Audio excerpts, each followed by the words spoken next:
yung first topic ko po, Mr. Chair, ay yung tungkol doon sa pagbabudget. So, sa budget muna tayo, no?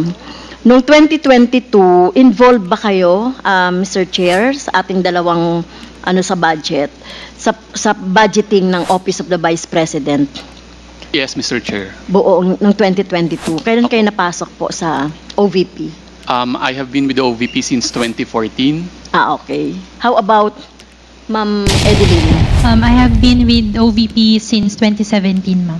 Okay, so matagal na kayo no sa OVP. So na-involve kayo doon sa pagbabudget ng 2022 budget ng Office ng Vice President. Kay syempre galing ito sa 2021 na budgeting, 'di ba? Yung 2022 budget ginawa yan ng 2021. Okay, so yung mga so ang ibig sabihin nun, Mr. Chair, doon sa budgeting na yan, wala pang confidential funds noon. Wala po. During preparation ng FY 2022 budget on FY 2021, wala pong confidential funds. Okay, thank you, Mr. Chair. And then, nung naging VP na si Vice President Sara Duterte, noong July 1, at nag-request siya ng confidential funds for the Office of the Vice President. Na-consult ba ang budget unit? Yes, ma'am. We were consulted insofar as the preparation of the request letter is concerned. What request letter? During that time, ma'am, yung request letter to the Office of President? Ganun to the ba yun? DBM po, Mr. To the Chair. DBM. Okay. So,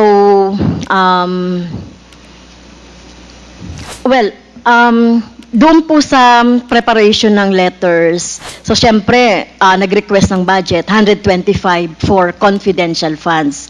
Pero alam niyo po saan gagamitin itong confidential funds as far as budget unit is concerned? Doon lang po siya sa activity na safe implementation of OVP programs and projects and confidence building. Pero that time, ano po ba yung mga nakalagay doon sa sulat? Kasi nakita ko naman yung sulat ng request ng Office of the Vice President to the DBM, yung request ng budget for 125, yung attached. Ano-ano nga yung mga activities na yon? Can you enumerate, Mr. Chair? Wala.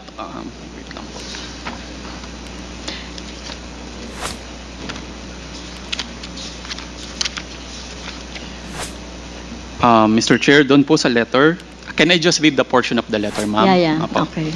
Confidential funds for and in consideration of the safe implementation of the various projects and activities under the Good Governance Program and the conduct of official engagements and functional representation in international and domestic events as instructed by the President, the CF amount of 250 million is hereby requested.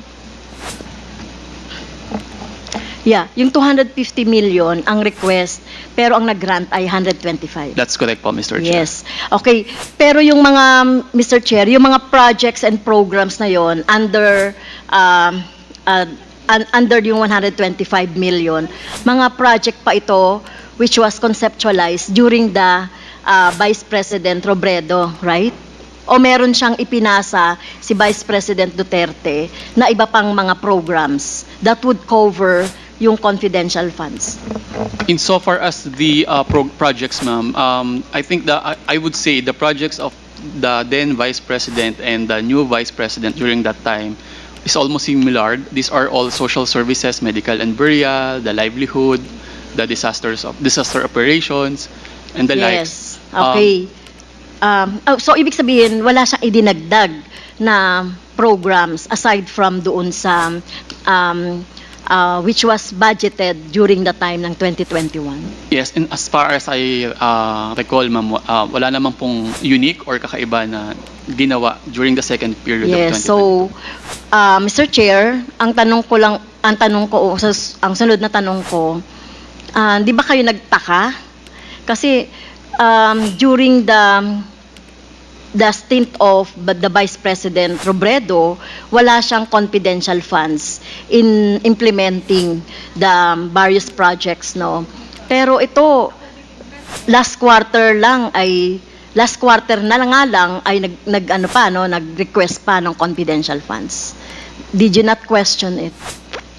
No, ma'am. However, in every implementation of programs, part of the to ensure the successful implementation is the peace and order or security. That's my personal opinion, ma'am. Yes. As budget officer. Oo. Kung titignan natin yung security, peace and order security, magbigay ka nga ng example ng project noong panahon ni Vice President Robredo na sinasabi mo ay peace and order security. Kasi katulad nito, yung program ng Vice President ni VP Sara, kahit na yung sa libreng sakay or sa kasi dito sa Quezon City massive yung libreng sakay, pero tingin ko naman di naman yung ginamitan ng confidential fund ng LGU, no, through Mayor Belmonte. Pero eto, magbigay ka nga ng example ng panahon ni Robredo, Mr. Chair, na sinasabi mo na kailangan ng peace and order, pero hindi naman nagkaroon ng amount ng confidential funds para to implement it successfully. Well, during the time of Vice President, I'm not saying po na may component ng security or peace and order, but heavily focused po sila talaga sa developmental works and partnership. Hence, nagkaroon po nung COVID operation at the latter part of her term po. Yes, okay. Tama. And syempre, alam naman natin yung confidential funds, di ba? It's a fund na magagather ng mga confidential information, 'di ba? Kung may sakali, tsaka kung sakaling may problema sa security and others. Pero kung titignan natin, Mr. Chair, malaking kaibahan talaga, no? Na kung sakaling kumbaga etong panahon ni Vice President Duterte, Sara Duterte, may ganito kalaki, no, na confidential funds na ginamit dun sa program. So would you know ano kaya yung ano mga programs dito o lahat ba ng programs ng OVP nung panahon ni Sara Duterte dun sa 125, anong mga programs doon yung ginamitan ng confidential funds? Kasi sinasabi mo, Mr. Chair, sinasabi ng ating resource person na parehas lang naman, no? Kung ano yung project ni Vice President Robredo noong 2022, yun din naman yung ipinatupad ni Sara Duterte. So, ano-ano dito yung mga programs na ginamitan ng security and apologies, Mr. Chair, but I have no knowledge po on the utilization of the confidential fund. Well, I beg to disagree, Mr. Chair. Hindi ko tinatanggap yung sagot. Kasi budget officer ka, nag-request kayo ng letter for 250 million confidential funds, 125 yung ginrant, Mr. Chair. Pero dapat ang budget, alam nyo kung saan niya gagamitin yung 125. Kasi, Mr. Chair, talagang dito kasi, nung nagkaroon na ng audit, di ba, dinis-allow yung 73 million. So, dapat ini-ensure ng budget na yung mga paggagamitan nito ay itemized at alam nyo kung saan gagamitin. So, don't you think you are accountable to this? Kasi parang pinabayaan nyo lang na mag-budget ng 125 na hindi nyo naman alam saan gagamitin yan. Kasi reward payment, 10 million, disallowed. Payment for various goods, 34.8 million, disallowed. Payment for reward and medicine, 24.9 million, disallowed. So, yung mga 3 million for tables, computers, and disallowed. So, bakit pinayagan ng budget unit ng OBP na may ganito na wala man lang justification? Ma'am, if I may, Mr. Chair, yung participation po ng budget division, mahabang proseso po yung pag-request ng CF to paano nagkaroon ng cash advance hanggang mag-grant yung cash advance. hanggang ma-utilize po siya and hanggang ma-liquidate. Hindi, yes. Ang pinag-uusapan lang natin yung cover ng inyong responsibility as budget. Okay, ma'am. Kaya ang tanong ko sa budget unit ng Office of the Vice President, upon request, pag nag-request kayo, may mga justification kayo, di ba? Sa confidential fund. Ayan, nakalagay kasi sa Mr. Chair, sa JC, kung saan lang pwedeng gamitin yung confidential funds. At yan ay naka-itemize yan talaga. At strictly, doon lang talaga gagamitin. Kahit na sinasabing for reward, for, ano pa ba yun? For buying of information, for other supplies, etc. Dapat merong merong itemization. Ma'am, wala po siya, hindi po siya available at the time nung nag-request na po ng cash advance. Ang attachment na lang po nung request for the cash advance nung CF is the Physical and Financial Plan, which was also submitted to DBM during the time of request ng OVP to DBM. So don't you think it's anomalous or error or talagang sa umpisa pa lang ng concept ng pagre-request ninyo ng reward ay ng confidential funds, sa tingin ninyo sa level niyo pa lang ay parang mali na? Kasi alam ko, Mr. Chair, wala si Mr. Chair. So alam ko, Mr. Chair, napakahigpit natin doon sa pagbabudget. Talagang binubusisi natin saan siya talaga gagamitin. Pero dito sa confidential funds, parang naging lenient ba tingin niyo ang unit ng budget? Ma'am, kasi yung Physical and Financial Plan po, signed by the accountable officer, noted by the Finance Service Director, and then signed by the Vice President. So we merely relied po doon sa content ng Physical and Financial. Ano ba nakalagay sa Physical and Financial Plan? Ano-anong mga activities yun? Na bigla kayong na-convince na kailangan nito ng confidential funds. Kailangan nito na makapag-hire tayo ng mga informant. Ng safe houses. Ma'am, yung under PAP po na Good Governance Program, Mr. Chair, and then yung next column po niya, expected outcome is safe implementation of OVP initiatives and confidence building. And then yung portion... Anong particular na yun? OVP, OVP. Anong particular na activity yon para mapatupad yung sinasabi niyong programs and projects? OVP initiatives pertains po dun sa mga projects na ini-implement po during that time, ma'am. Dun sa fourth quarter? Upon the assumption of the Vice President, ma'am. Hindi, kasi ito, fourth quarter itong pinag-uusapan natin Anong mga programs ng OVP, Mr. Chair, yung tinutukoy na magwawarrant ng 125 million na confidential funds? Ano-ano to? Based on the PFP, ma'am, the Physical and Financial Plan, it's only the Good Governance Program.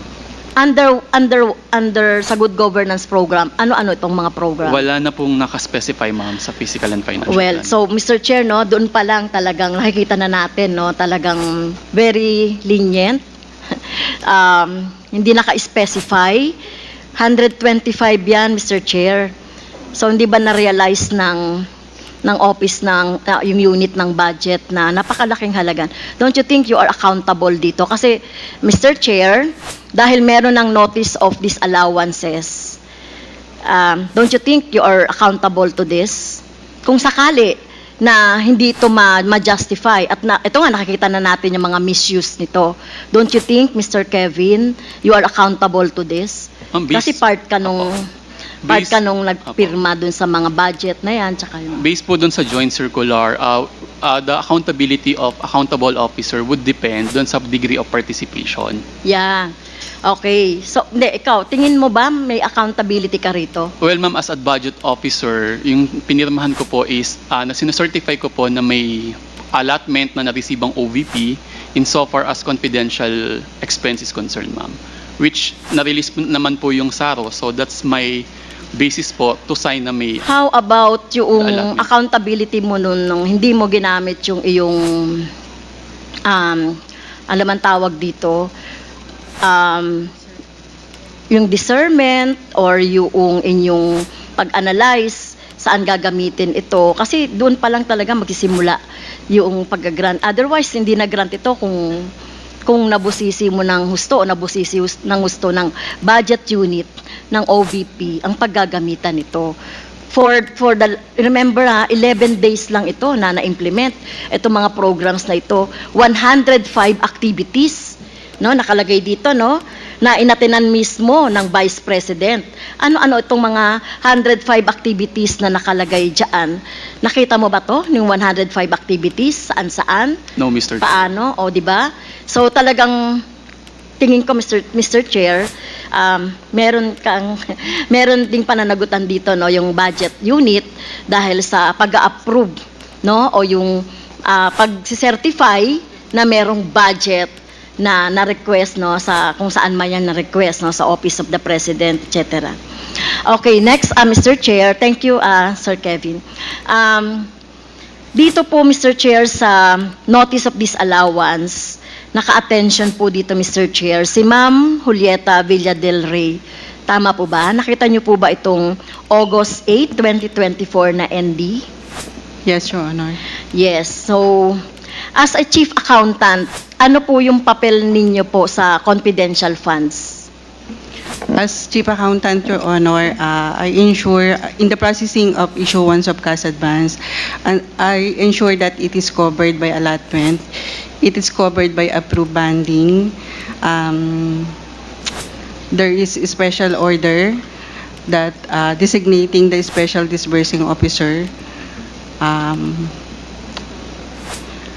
think So, okay, dito kasi Mr. Chair, sa notice of disallowance, na may attention si Ma'am, si Chief Accountant Villa del Rey, you were asked, you were directed by the COA, since you are liable to, nakalagay kasi dito, no, may I read, please direct the aforementioned persons liable to settle immediately the said disallowance. Audit disallowances not appealed within 6 months from the receipt thereof shall become the final executory as prescribed under Section 48 and 51 of PD 1445. So, naintindihan niyo po ba yung last sentence dito, Mr. Chair?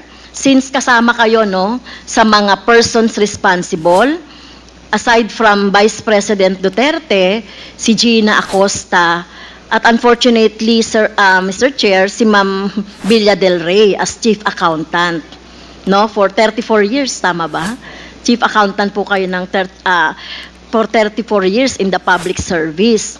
So kung ito po ay talagang mapapind out natin at magkaroon ng in the proper forum pa, so handa ba kayo, Mr. Chair, na maging responsible dito sa 125 million just in case, no, na hindi talaga ito ma-justify. At tingin natin nagkaroon ng misuse ng fund dito sa confidential funds. Handa ka ba, Mr. Chair? Depending on my participation, Your Honor, on the concerned subject of the disallowance. Yes, oo, kasi kasama ka dito no. Malaki yung papel, Mr. Chair, ni Miss Villa del Rey. At ano ba tingin mo yung pwedeng maging parusa po dito, Mr. Chair, as an accountable officer to this? Your Honor, may I reiterate na ang aking pong participation is for the issuance of cash advance. When it comes to utilization and disbursement, it is the sole responsibility of the special disbursing officer. Yes, oo, pero nakalagay dito, so sa liquidation ba, part ka rin nung pagli-liquidate? Kasi inuutusan din kayo dito ng COA, di ba? To liquidate it for the last 6 months. So ibig sabihin nun, ang participation mo, although ini-insure mo, ito ay merong, as you mentioned earlier, pero di ba dapat ini-insure mo rin na yung paggagamitan ng pera ay tama? Your Honor, ang taking up po ng liquidation sa books of accounts is based solely sa receipt transmittal, stamp receive ng ICPAW doon sa transmittal letter ng mga liquidation documents. Okay. So, tingin mo wala kang pananagutan dito sa pondo na ito just in case na magkaroon ng mga kaso or... Personally, Your Honor, none. So personally, wala kang pananagutan dito? Yes, Your Honor. Well, I tingin ko meron. No? Okay, so hindi na tayo magpapalawig doon. Mr. Chair, itong well, ano na po ang status ng liquidation nito? Kasi parang binibigyan kayo ng 6 months, no? From August 2024. So ano na po yung hindi. Ilan po bang araw na or months you were permitted to submit yung liquidation? 180. 180 days. Okay, ano na po yung status nito? I don't have knowledge po of the status of the appeal or the reply to the notice of disallowance, Your Honor. Pero nakapirma ka po dito eh. Nakapirma ka doon sa at accountable officer kaya according to the COA, di ba? Yes, Your Honor, but as I read the notice of disallowance, the concern of the disallowance is on the disbursement and utilization of confidential fund. Okay. So, thank you, Ma'am Villa del Rey. Mr. Chair, thank you po, Mr. Chair. Thank you. The Chair would like to recognize the Honorable Congresswoman Janet Garin as the next interpellator. Thank you, Mr. Chair. Magandang hapon po sa ating mga resource person. Just to clarify, Mr. Chair, I would like to pursue the line of questioning on the possibility that there seems to be a misunderstanding of how confidential funds are being utilized. No? Kasi sa pananaw ko po, ito po ay isang bagay na dapat matuldukan kung yung ating ba pong mga empleyado at kawani sa gobyerno ay naiintindihan ang purpose ng confidential and or intel funds para naman po hindi na maulit ang ganitong mga situation. So, Mr. Chair, earlier, if I may be allowed to take off from the line of questioning of our distinguished colleague, the Honorable Franz Castro. Narinig ko rin po kasi kanina nung sinabi ni Mr. Tenido, ni Sir, na they were preparing, you were involved, sir, in the preparation of the budgets, right? Yes. Yes. Can you enlighten this August body? Can you define confidential funds? Mr. Chair, if I may. Mr. Kelvin Tenido. Thank you, Mr. Chair. Based on the joint circular, ma'am, confidential funds is to be used for the confidential activities such as surveillance. This is available for civilian government office in relation to the performance of their mandate, ma'am, Mr. Chair. So confidential funds will be used for the surveillance activities of civilian government agencies to fulfill their mandate. And when we talk about activities, surveillance activities in relation to confidential funds, does this refer to the regular programs of the agency concerned, or does this refer to programs related to insurgency and other threats to national security? It's in relation, ma'am, with the mandate of the office, ma'am. In relation to the mandate of the office. Yes, ma'am. And in this case, we're referring to the office of the Vice President or DepEd? Office of the Vice President, Mr. Chair. So which specific mandate, alin po doon sa mandato ng Office ng Vice President ang nangangailangan ng pondo ng confidential funds? In case of OVP, it is really the operations, the general operations of the OVP, and with the. Can you put the microphone nearer po? In case of OVP, this is for the operations of the projects and activities of the OVP.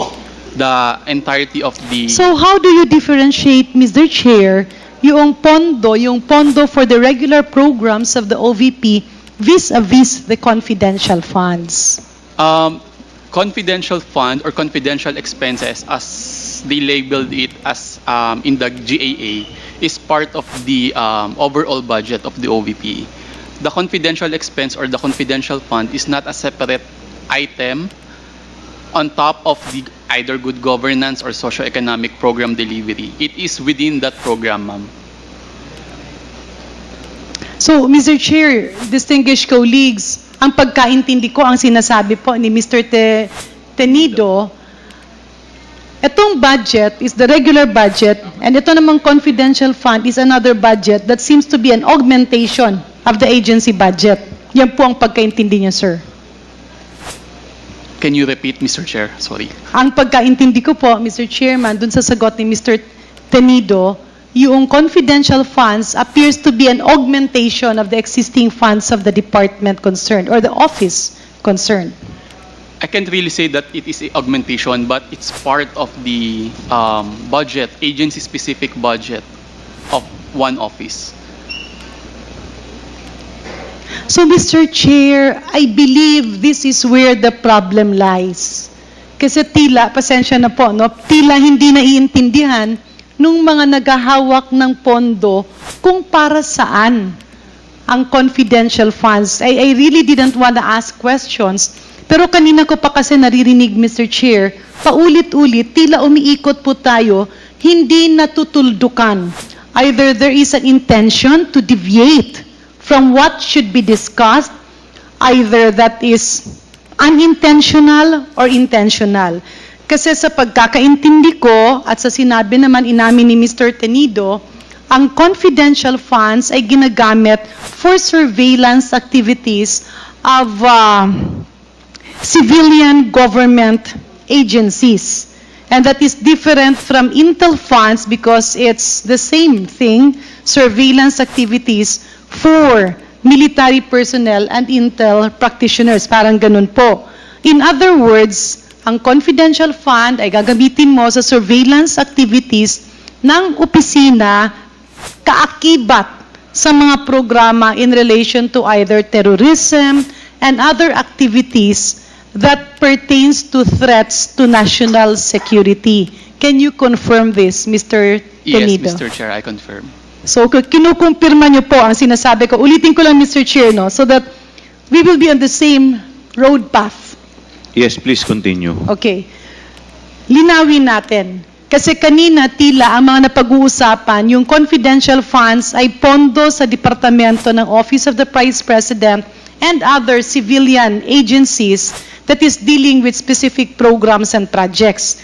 Pero tila ang nakakalimutan, this is in relation to activities that pertains to either insurgency and other threats to national security. Do you confirm that, sir?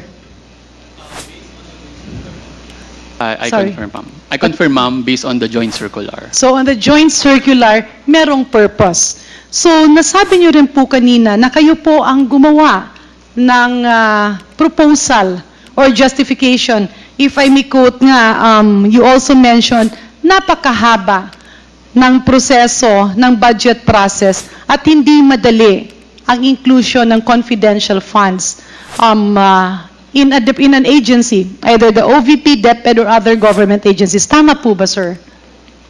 Yes, ma'am. Yes, Mr. Chair.